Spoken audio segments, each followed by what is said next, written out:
reports. Mr. Speaker, thank you. It is a great honour to catch your eye this afternoon and to follow so many distinguished speakers. Mr. Speaker, there's an important link to West Oxfordshire with the debate that we are having this afternoon. With Mr. Winston Churchill, when the colonial secretary, was in great part involved in the setting up of modern Iraq. Mr. Speaker, I think it's also right that Mr. Churchill was responsible for the setting up of the Chilcot inquiry, or perhaps it just seems that way. Mr. Speaker, we're speaking this afternoon of past Prime Ministers. I wish to speak of a great Prime Minister. David Cameron represented Witney for 15 years. He was a great Prime Minister and a brilliant MP for West Oxfordshire. He found the Conservative Party bleeding after 3 successive election defeats. He picked it up, restored its faith in itself, and returned it to government. Mr. Speaker, I know firsthand the effect that his leadership had upon the party and on the country and on its fortunes, because I was there on the streets and I felt the turning of the tide. There is perhaps no greater tribute that I could pay David Cameron than to say that he made the Conservative Party believe in itself again. He made it fresh, dynamic, and able to communicate with modern Britain. He created a new generation of Conservative politicians, Mr. Speaker, and I am one of them. The record in this House speaks for itself. 1,000 jobs a day whilst he was Prime Minister, and an economy rescued from the brink of ruin. The party, and may I say the country, will forever be in his debt. But in West Oxfordshire, it didn't matter who you were, or where you lived, or how you voted. If there was a local issue, then he was always happy to help you. Mr. Speaker, it is of course always the case that we attend with alacrity to constituents' concerns. But perhaps when I see a letter from D. Cameron, outraged of Dean, complaining about his dustbin collection, or a myriad of other issues, it may perhaps be one letter that I won't leave until the end of the day. Mr. Speaker, it is a daunting task to sit in this House. Some weeks ago, I was in private practice at the bar. I am now surrounded by great experts in law, the military, social justice, the economy, and the Constitution. The range of talents and experience that there are in this House is awe-inspiring. But, Mr. Speaker, I do have ties to this House, and an example that I can draw upon. In 1945, Albert Stubbs won the seat of Cambridgeshire for the Labour Party. He was a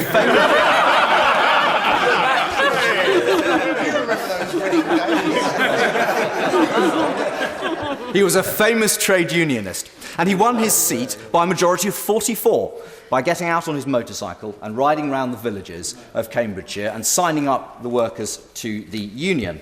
He was known for his hard work for the people of that area and his interest in rural issues. Now, Mr. Speaker, that record is one that I aspire to when I look at the people of West Oxfordshire. Now, honourable members need not worry. I'm not about to execute the fastest defection in political history. I mention this because Mr. Stubbs was my great-grandfather. Now, I must watch my words carefully at this point, because his daughter, my grandmother, will be watching on the television. If I put a foot out of line, I'm going to get a very strongly worded letter. I do therefore acknowledge at this stage that Mr. Stubbs would be horrified by my politics.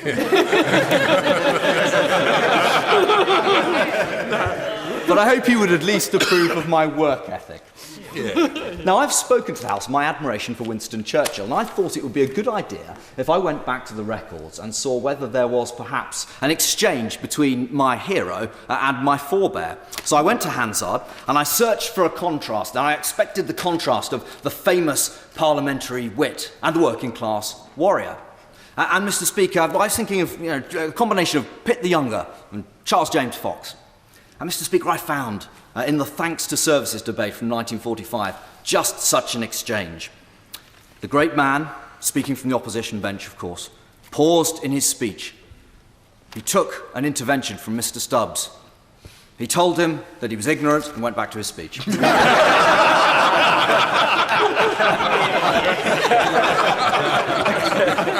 Mr. Speaker, I don't know who was right and wrong in that exchange. I merely hope that I will manage to avoid such a rebuke in the course of my career.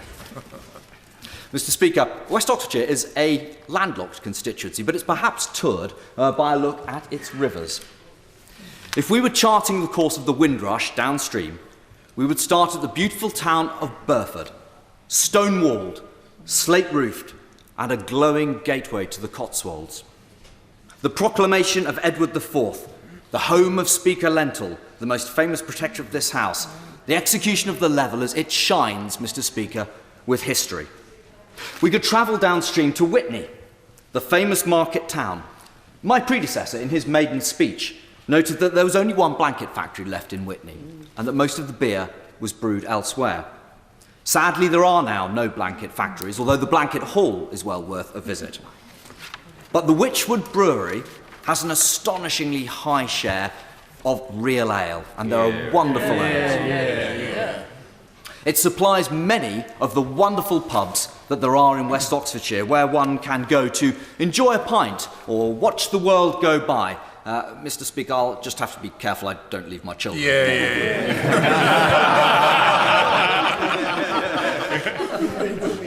Alongside the Evenlode, we see the beautiful town of Childbury, and at Cornbury Park, a world-beating charity, Special Effect, using video games and technology to enhance the quality of life of people with disabilities. Alongside the Evenlode, the Dawn or the Thames, we see a wealth of wonderful wildlife, for example at Chimney Meadows, that inhabits the stunning countryside of West Oxfordshire. But, Mr. Speaker, it is the thriving market towns of Witney, Burford, Chipping Norton, Childbury, Carterton and Ensham, and the villages that connect them, that give West Oxfordshire its distinctive character. These are filled with clever, industrious, creative, hard-working people, creating world-beating industries in IT, Formula One, travel, clothes, and each year hosting thousands of visitors from across the world. Mr. Speaker, if the rivers are the lifeblood, then the market towns are the beating heart of West Oxfordshire. I pause at this stage to fly, as it were, to proud modern Carterton and nearby Bryce Norton, home of the Royal Air Force's transport fleet and centre of transport operations. It is, of course, from there that so many flew to Iraq, and sadly many have flown back, having given everything. Their sacrifice is remembered in the moving repatriation garden at Carterton. My grandfather and my great-uncle were Bomber Command veterans, and the care of elderly veterans is of particular concern to the people of West Oxfordshire, and those in Carterton in particular, whose very lifeblood is tied up with the well-being of that thriving airbase, of the town and the people who have served in it. Such veterans are people who have asked for little, but gave everything. They are the people to whom we owe our freedom, and the care that we give them now tells us much not only about our compassion, but our sense of duty, and we must not let them down. I also pause to pay tribute to the men and women of today's Royal Air Force. They are the heirs of those who fought in canvas and wood machines above the trenches of Flanders 100 years ago. They are the heirs of those who formed the Few in 1940. But they, together with the Army and Royal Navy, are the people whose strength and bravery makes possible the civilised debate that we have in this house. We must not forget that those who defend our freedom now are no less requiring of our care than their forebears. Sometimes the scars are visible, and I commend the charities who do so much to help those whose injuries are physical. But we should not forget that so often the wounds are not visible, that a person may leave the conflict, but the conflict will never leave the person. Mr. Speaker, I have met many people in my work at the bar whose lives are blighted by psychiatric illness, and I urge all members to remember all those who need a little more understanding, both in the armed forces and in the wider public.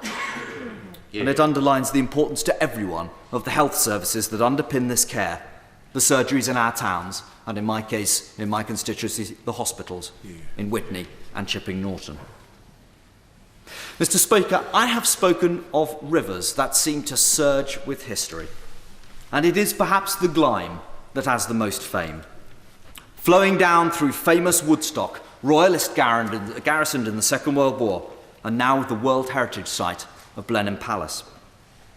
But lastly, at the close of our tour, I come to the quiet little village of Maiden, where I live.